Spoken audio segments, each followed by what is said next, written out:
Good morning दोस्तों, मैं बीना सिंह आपकी दोस्त। आप हैं तो मैं हूँ, आपके बिना मेरा अस्तित्व कुछ भी नहीं है। एक माँ का अस्तित्व उसके बच्चों से होता है।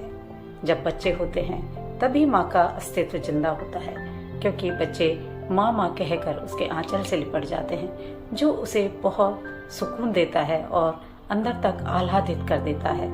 ऐसे ही भाव को लेकर के मेरी ये कविता है।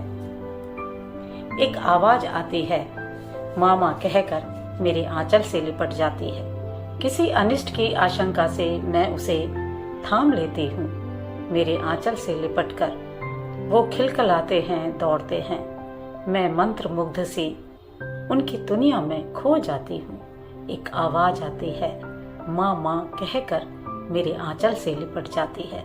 चिलचिलाती धूप में जब वो मेरे साथ चलते थे, उनके लिए छाव की तलाश करती थी। उनके चेहरे पर छलक आई पसीने की बूंदों को अपने रुमाल से पोंछ देती थी। उनके चेहरों की थकान देखकर अपने कदमों को धीरे कर लेती थी। वो मुझसे आगे निकल जाए, उनमें उमंग और हौसला भरती थी।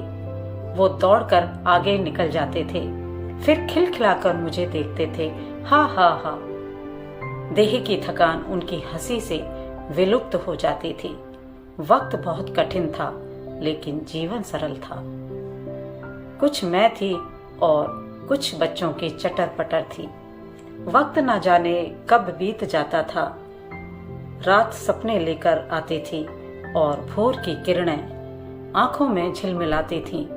अब दूर से भी आवाज नहीं आती, मामा की रट नहीं लगाती। एक सूनापन हर पल मेरे साथ रहता है। खोया सा मेरा मन रहता है। कभी कभी चौंक कर नींदों में जाग जाती हूँ। यहाँ वहाँ चौंक कर देखती हूँ, लेकिन कोई नहीं होता।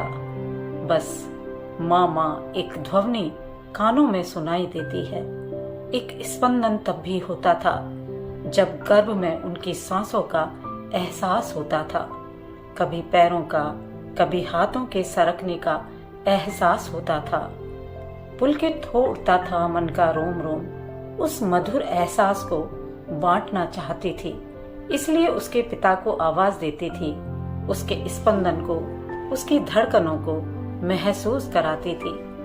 अब भी जब सब बड़े हो गए हैं, ये आदत छूटती नहीं है। न जाने कैसे अब भी उनकी धड़कनों को अपने भीतर महसूस करती हूँ। जैसे टेलीपैथी के जरिए मैं उनके हर एहसास को मन में महसूस करती हूँ। उनके लिए मंगल कामना करती हूँ। किसी अनिष्ट की आशंका से आज भी डर जाती हूँ। माँ होने की जिम्मेदारी टूटती नहीं है, टूटती तो मैं हूँ। विवशता और दायित्व बोध के बीच पिसती हूँ। हर पल माँ माँ सुनने को, उनके मेरे आंचल से लिपट जाने को, अल्लड़ सी उनकी जिद, अल्लड़ सी उनकी हंसी की खिलखिलाहट सुनने को मैं इंतजार करती हूँ।